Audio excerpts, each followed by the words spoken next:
Se você achou que seria moleza acompanhar a vida da chefe interiorana, tocando o seu restaurante com uma equipe caótica e arrumando um tempinho para se apaixonar por um ex-magnata fora da casinha, achou errado, porque até aqui, com poucos episódios, se arruma espaço para ofuscar a trama principal. E para isso, a gente tem um ex-inútil, uma vilã sabotando competições gastronômicas e muita dor por causa de traições. Mas, como o melhor é sempre guardado pro final, no meio de toda essa angústia, conseguimos espremer um suquinho adocicado graças à força da amizade, à emoção culinária e o poder do amor. Garçom, já estamos prontos, tá? Por favor, pode servir esse vídeo abreviando gostinho de amor.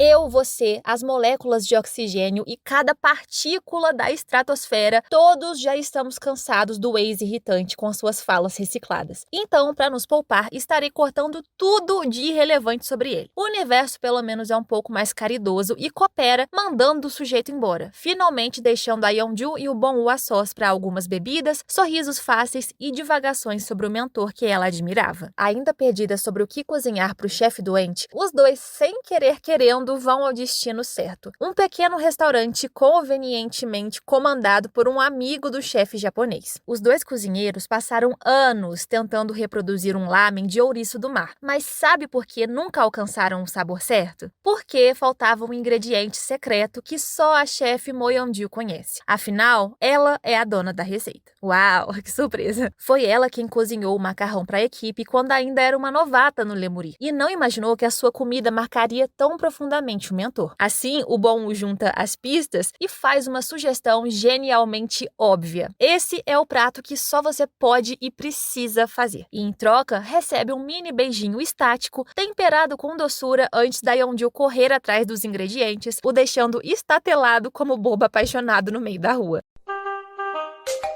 No dia seguinte, o Jeong-min aparece porque, claramente, ele não perde uma chance de meter a colher onde não foi chamado. E não é só o Bong-woo que fica irritado com essas risadinhas. Eu também. De qualquer forma, nosso mal-humorado de estimação se esforça para ser útil mexendo uma panela com água e servindo de escudo humano entre o ex-casalzinho. Mal sabe ele que a sua maior contribuição veio por acidente. O trupicão na lata de lixo não só quase causou um terremoto de magnitude 2, como também expôs uns comprimidos suspeitos. Por ora, a utilidade do remédio fica em segundo plano, porque o foco é entregar o prato saboroso para o chefe Tatsu e deixar a Yeonju se emocionar por vê-lo comendo depois de muito tempo. Como num conto de fadas, a comida desperta memórias esquecidas, e o chefe se desculpa por não ter defendido a pupila preferida no fatídico dia dos avaliadores. Caramba, né? Um momento super bonito, importante. Até o Jeong-min estragar o clima com a sua síndrome do protagonismo. Dessa vez, para contar o que esteve aprontando. Nada melhor do que recuperar a lucidez e saber que vai perder o seu restaurante Lemuri porque o funcionário fechou investimento com uma grande corporação. Eba! Grande dia! E, sinceramente, essa subtrama foi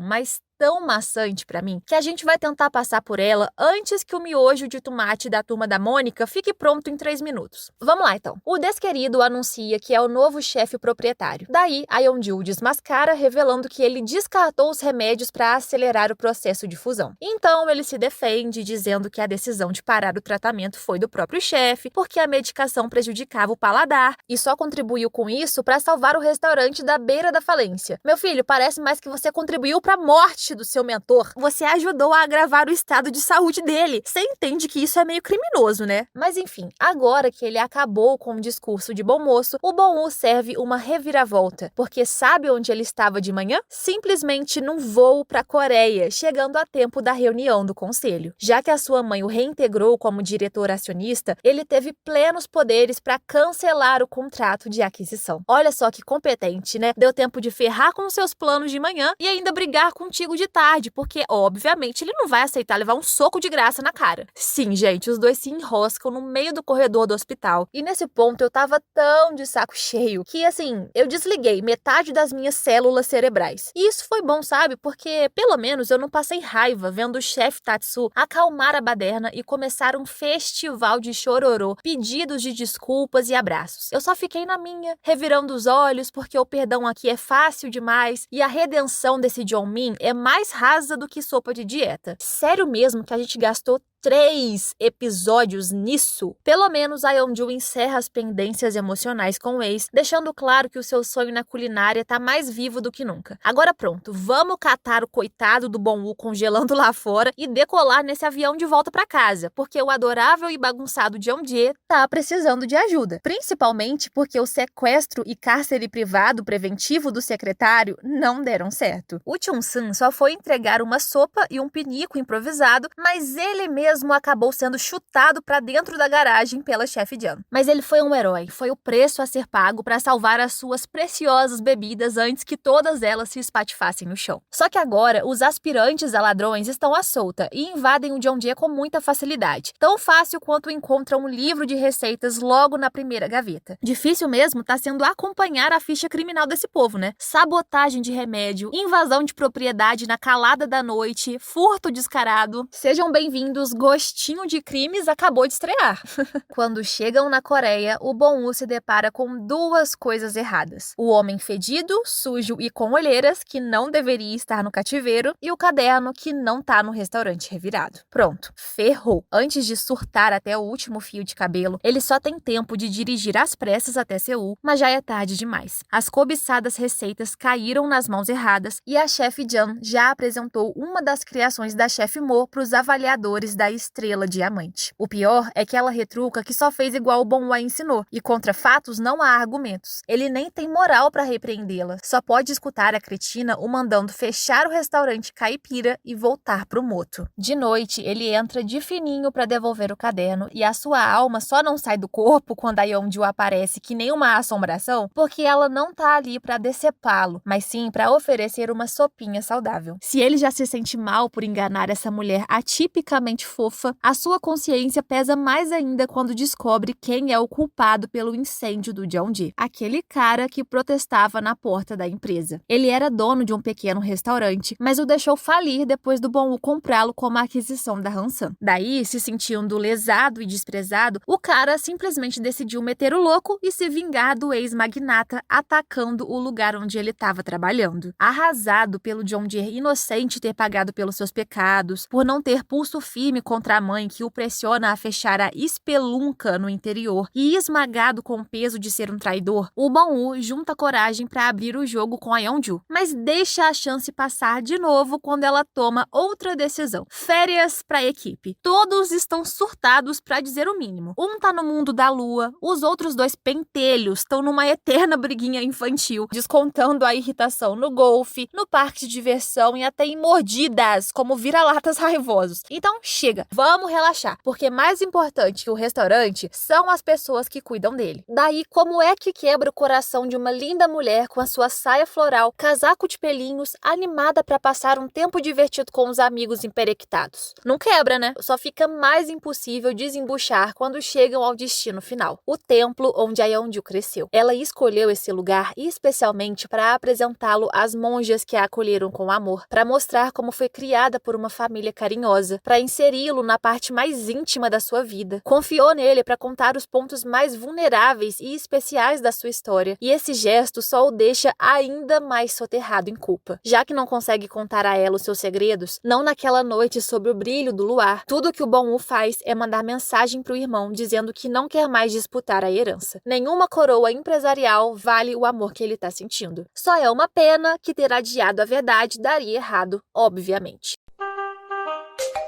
De volta em casa, o Bong-woo prepara o terreno com um discurso sincero sobre como se transformou num homem melhor desde que conheceu a Yeonju, pois aprendeu a valorizar a autenticidade e as pessoas, mas antes de chegar no ponto crucial, ela o impede com uma demonstração de afeto que faltou o dorama todo e que agora eu nem consigo aproveitar, porque veio na hora errada. Retribuir esse beijo só pra depois quebrar o coração dela? Homem de Deus, isso não se faz! Nesses segundos preciosos, você gastou mais uma das 1000 chances de confessar a verdade, e quem não faz o gol, leva. Nesse caso, é o próprio irmão quem passa na frente. O Sonu chega com a cara mais debochada já vista na humanidade, deduzindo que o irmão mentiu sobre desistir da sucessão da empresa e solta todos os segredos, incluindo a bomba mais atual. O Moto acabou de receber oficialmente as 3 estrelas graças à receita que roubaram da chefe Mo. Enquanto os caras de pau comemoram sem peso na consciência uma vitória injusta e levam os créditos amigos por um plágio, a Yeonju descobre o real motivo do traidor ter se aproximado do Jeonjae no começo. Claro que seria uma grande decepção em qualquer momento que a verdade viesse à tona, mas ouvir isso da boca de outra pessoa é muito, muito, muito pior. A chefe desaba de tristeza por ter sido enganada de novo por quem confiava, e o Bong-woo, também devastado, não pode fazer nada para minimizar o efeito desastroso da revelação. Apesar da sua cara desolada me dar um pinguinho de dó, não tem como te defender, amigo. Você caiu sozinho na própria armadilha e agora só pode derramar uma lágrima solitária vendo a dor da Yeonju de perto. Até o Sonu parece chateado por ter chegado nesse ponto, mas o que realmente o abala é saber que a mãe fechou o Lallecel e o obrigou a assumir o moto, já que o Bong-woo se demitiu. Pelo visto, nenhum dos marmanjos tem voz ativa contra a mãe, só a obedecem como cachorrinhos, e o fato do Bong-woo ter arrumado as trouxas foi a mínima reação para tentar sair dessa coleira apertada. Eu só não entendi por que ele se desculpa com os antigos colegas de trabalho antes de ir embora. Que é isso? Algo de errado não tá certo. Os ladrões deveriam estar sendo escorraçados, não recebendo pedido de desculpa, dizendo que não foi culpa deles. Como assim? Entendi nada. Enquanto isso, no Jeonjae, a Myung-suk e o Chun-seung não demoram a perceber alguma coisa esquisita. Mas é só depois do expediente conturbado que a Yeonju abre o jogo sobre como o Bong-woo os enganou. Não tem como tocar o restaurante tão desatenta assim, vacilando em passos simples, então ela decide fechar temporariamente e tirar um tempo para si mesma no templo, para ver se consegue se reconectar no único lugar onde se sente acolhida. Mas enquanto ela junta os caquinhos do coração, o Bong-woo sofre as consequências das suas escolhas junto com muito uísque e a dupla caótica murcha com a rasteira desleal, surge uma surpresa. O guia diamante anuncia que o Jeonjae também vai receber 3 estrelas de reconhecimento, simplesmente porque aquele pai francês do almoço de noivado é o editor-chefe da coisa toda. Nossa, finalmente uma coisa boa, né? Merci beaucoup, moço, você fez tudo por todos. Assim, a festinha exuberante dos ricos trapaceiros perde a glória porque não são mais os únicos brilhando. A presidente Han reage com uma risada maquiavélica antes da sua versão vilã de novela atacar. Só um restaurante pode ser o melhor. Por isso, ela sugere a um produtor de TV a criação de um duelo gastronômico entre o Moto e o Jeonjae. O Bong-woo fica sabendo das 3 estrelas de um jeito nada triunfante enquanto é desafogado da sua crise existencial pelos funcionários da bruxa má. E até reforça que quer se afastar de toda a sujeira da empresa. Mas não é fácil sair do jogo. Não quando a dona do tabuleiro é a sua mãe sangue frio, usando a Yeonju como chantagem. Ou ele participa da competição, ou o Jeonjae será demolido e a chefe Mo nunca mais terá uma carreira na área. Víbora! Sem saída, o Bong-woo volta para o interior com uma explicação para os amigos, mas como seu pedido de desculpas não funciona, só lhe resta aguentar o rojão enquanto principalmente a Myung-suk desconta a raiva, a tristeza e a decepção acumulada. E sério, a única vantagem de toda essa angústia é o quão bem este homem fica quando tá miseravelmente infeliz. O diretor não é bobo, ele quis mostrar pra gente como Kang Han-woo sabe servir num melodrama, enquanto se ajoelha e implora que a dupla o ajude na competição para protegerem um lugar que a Yeonju construiu com tanto amor. Mas chega uma hora que a gente já viu sofrimento e melancolia demais, né? Até porque isso aqui supostamente era pra ser uma comédia romântica. Então, pra felicidade do Bong-woo, a Myung-suk e o Chun-seung aparecem no dia seguinte prontos pra batalha. Superaram rapidamente a mágoa da traição, as falhas no couro cabeludo e ainda trouxeram reforços, o açougueiro e os parceiros de time de futebol, porque quando tudo parece perdido, a salvação vem daqueles que nunca esqueceram as suas raízes. Pelo visto, só a Yeonju esqueceu que ela é o ingrediente principal desse prato. Até a mãe dela tá suavemente a convidando a ir embora, enquanto traz uma comida de despedida e avisa que acredita no arrependimento do Bong-woo. Afinal, ela o viu escondidinho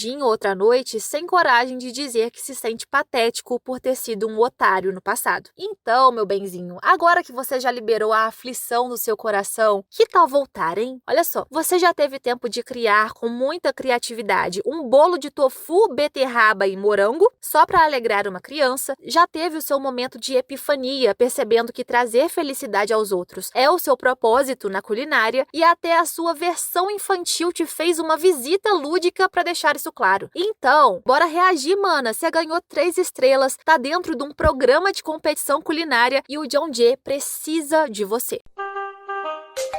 O tema principal sorteado para o concurso é frango, e 30 influenciadores da gastronomia vão determinar o melhor dono das 3 estrelas, junto com a presidente Han e o editor-chefe Matthew. Previsivelmente, a bruxa põe as garras para fora e bloqueia o fornecimento do ingrediente principal nas redondezas para prejudicar o John Jie. Mas não importa o quanto ela tente sabotar, porque a gente tem uma equipe à procura de frango congelado e uma Myung-suk competente assumindo a cozinha, já que a Yeonju, medrosa demais, ainda tá se escondendo por aí nas ruelinhas. A nossa chefe dorameira prepara um típico prato francês com toque coreano para honrar as receitas da chefe Mo e o tempero especial que só elas sabem, e assim o palco tá montado para os 2 competidores, com luzes, câmeras e jurados com milhares de seguidores avaliando os sabores. Dessa vez acontece uma raridade. A chefe Jan usa a própria capacidade para uma disputa justa e até que se sai bem, sabe? As pessoas gostam da comida, o jurado elogia, mas ainda não é páreo pro John Jie. Nós temos uma colia do Chansun, tá? Que finalmente é valorizado pelo pai blogueiro, e o sabor do prato da Myung-suk, que prova o seu talento e impressiona o paladar do papi francês. Mal sabem todas essas pessoas que a real intenção do concurso é uma jogada de marketing da presidente Han para expandir os negócios. Ela quer lançar uma nova marca da Hansan e preparou tudo isso para garantir o engajamento do público. Diz ela que o resultado da competição não importa, o que valeu mesmo foi só a atenção do povo. Mas adivinha só quem mente descaradamente no anúncio final. John Jie vence por 93 votos a 89 do Moto, mas ela não tem vergonha na cara nenhuma de declarar empate, mesmo que o editor-chefe saiba o placar oficial. E aí eu te pergunto, por que esse homem não transformou a indignação em exposed? Mon amour, você deveria ter colocado a boca no trombone para denunciar essa trapaceira, mas em vez disso você vai embora. Gente do céu, só tem bunda mole aqui, tá? Vou te contar uma coisa. O Bong-woo é o único a bater de frente, ainda mais furioso quando a mãe pede revanche. Uma revanche que não é necessária, porque o John Jie ganhou. Mas pode deixar que ele não critica essa perturbada sozinha. A Yeonju finalmente chega e ainda por cima lançando um desafio mais ousado. Se esta mulher provar a comida e honestamente julgar que é ruim, a chefe Mo abre mão das receitas, do restaurante inteiro, abre mão de tudo.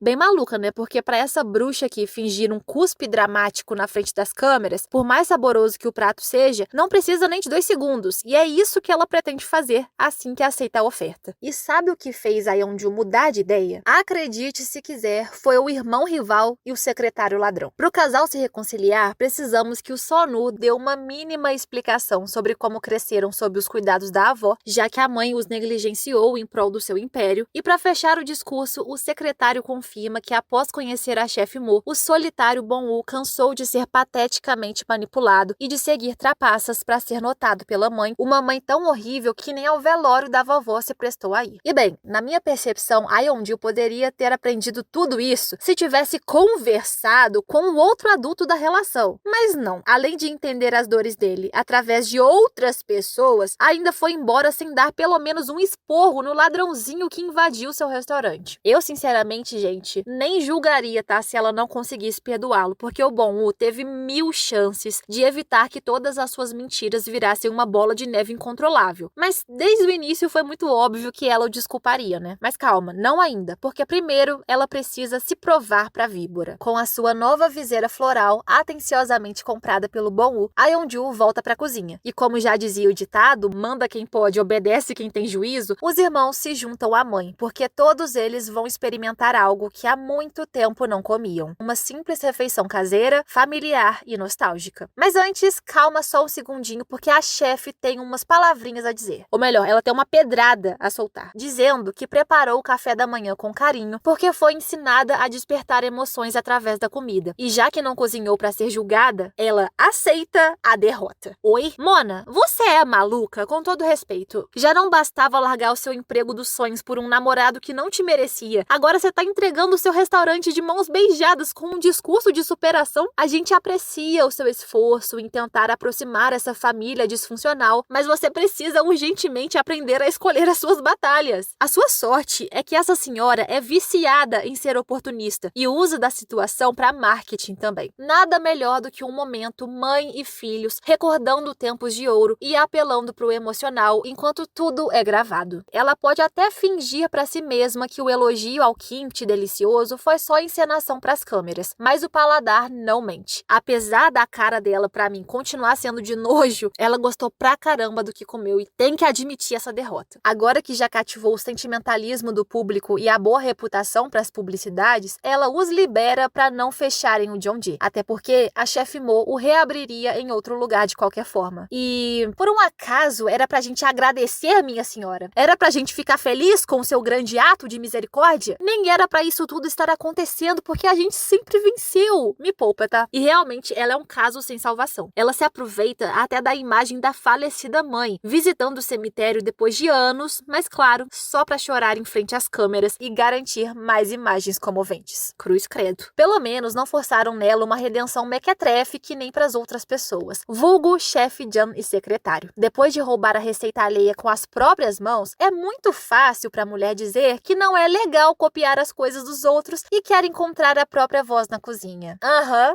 entendi. Por isso, ela se demite do moto, abre um trailer de hambúrguer numa esquina qualquer e o secretário vai junto pra ajudar e recomeçar. Bom, já começaram errado, né? A partir do ponto que não fizeram um mísero pedido de desculpas pra vítima prejudicada. Mas enfim, gente, eu já nem ligo mais pra esses dois e a relação retraída dos irmãos vagarosamente se tornando amigos também não mexe muito comigo, tá? Boa sorte nos drinks, nas reflexões sobre o futuro, mas no momento eu tô muito mais interessada num cliente VIP brilhante que acabou de chegar no restaurante do Cheon-sun. O ator principal do dorama favorito da chefe Myung-suk, que inclusive tá perto de desfalecer na frente do loirinho. Totalmente compreensível. Enquanto ela tá lá derretendo de amor, o Cheon-sun tá derretendo de medo com a estranha sensação de déjà vu causada pelos olhos daquele cara que o lembram alguém do antigo colégio.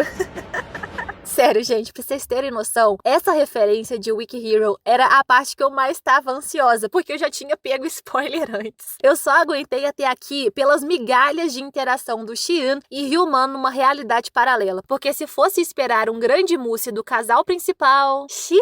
Apesar da Yeonju já ter extrapolado o seu limite de perdões pro Bong-woo, no final ela o desculpa mais uma vez, simplesmente porque ela gosta dele. Fácil assim, sem uma conversa sincera a dois. Eu não sei se eu fui convencida desse sentimento romântico, também não sei em que ponto ela se apaixonou e que impacto o relacionamento teve pra sua evolução. Mas já que o Bong-woo a abraça e diz que a ama, é isso, né? Que sejam felizes. Obviamente, a dupla caótica não sairia daqui sem atrapalhar de novo a bitoca na esquina, como se a gente já não tivesse em escassez. Mas o casal não deixa essa espécie rara chamada beijo entrar em extinção. Sozinhos na hortinha, dessa vez os movimentos dorameiros acontecem, porque o Bong-woo virou tão importante quanto a selga orgânica. Agora, eles podem apreciar juntos o sabor do amor, que às vezes pode ser amargo, pode ser salgado, mas sempre será doce. Eu diria água com açúcar. Mais água do que açúcar. Sendo sincera, eu não fui a maior fã desse dorama, não. Critiquei 70% do tempo na minha cabeça e eu vou culpar o ex até o fim, porque a existência dele foi praticamente inútil. Se ele não tivesse roubado 3 episódios, poderiam ter explorado mini-tramas muito melhores e, óbvio, aproveitado a química dos protas. Tivemos bons ingredientes, mas não souberam misturar tudo direitinho. Por isso, eu saí com um gostinho de potencial desperdiçado. E assim eu sigo buscando uma história que me deixe tão obcecada quanto só uma lasanha 4 queijos é capaz.